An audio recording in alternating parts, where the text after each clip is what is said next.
آپ کو اہم خبر سے آگاہ کریں، اسرائیلی آرمی چیف نے ہتھیار ڈال دیے، فوجیوں کی کمی کا واویلا شروع کر دیا اور سرخ جھنڈے اٹھا کر وارننگ دے دی۔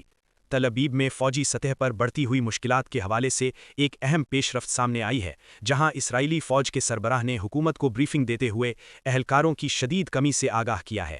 اطلاعات کے مطابق یہ بریفنگ موجودہ سیکیورٹی صورتحال اور مختلف محاذوں پر جاری دباؤ کے تناظر میں دی گئی۔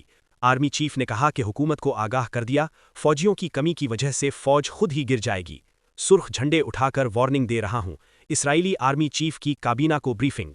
ذرائع کے مطابق اسرائیلی آرمی چیف ایل زمیر نے موقف اختیار کیا کہ فوج کو افرادی قوت کے بحران کا سامنا ہے اور اگر یہی صورتحال برقرار رہی تو فوجی نظام پر منفی اثرات مرتب ہو سکتے ہیں۔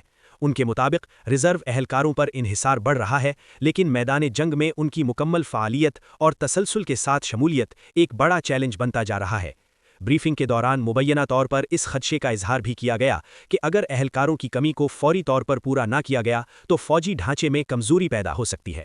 آرمی چیف نے حکومت کو خبردار کرتے ہوئے کہا کہ وہ اس صورتحال کو سنجیدگی سے لے رہے ہیں اور اسے ایک واضح خطرے کے طور پر دیکھتے ہیں۔